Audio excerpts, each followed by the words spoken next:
The next step in the research paper process is your note cards. These note cards will contain direct quotes from the texts, like articles, books, and periodicals, that you pulled from databases when you were working with Miss Randlett, as well as a source title, source number, MLA citation, and a paraphrase or summary of the quotes you choose. The first thing you need to do is go to slide 1 and type your name where it goes above the term and year. Next, go to slide 2 and look at the template that has been built for you. You will see a place to type the source title, the source number, the quote with parenthetical or in-text citation, MLA citation, and a paraphrase or summary of the quote you chose. I only constructed 5 slides each with a different source number because you only need 5 sources. However, you need 50 note cards, 10 for each source. To make your life easier, start on slide 2 and type the title of your source. This is simply the title of the article, book, or periodical you chose.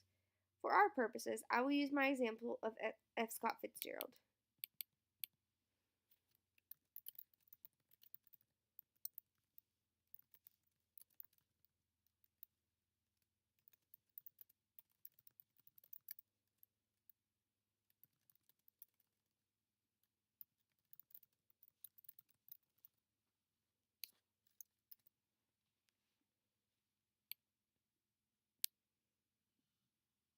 Then, copy and paste the MLA citation for your source under the appropriate location.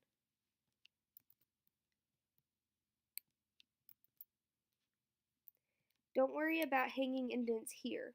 It doesn't quite work in Google Slides. As long as you have the citation, that will be satisfactory. This is the part that will make life a little bit easier. Click on the slide and then click Command D.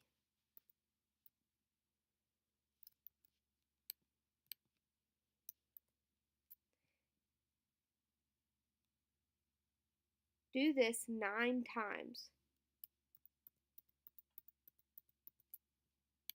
Now you have 10 matching slides, and the majority of your first 10 note cards are finished.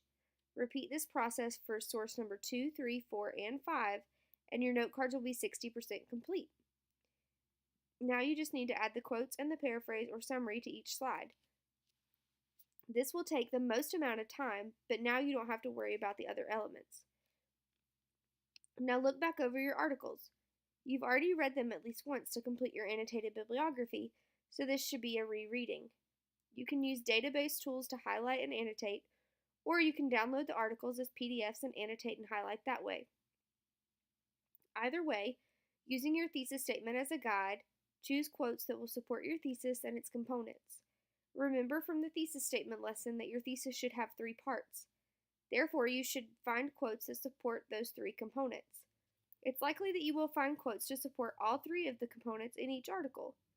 On the other hand, it also may be that you find only quotes that support one component in an article.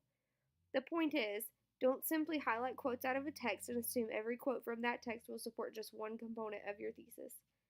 That's it. Now you're ready to complete your note cards.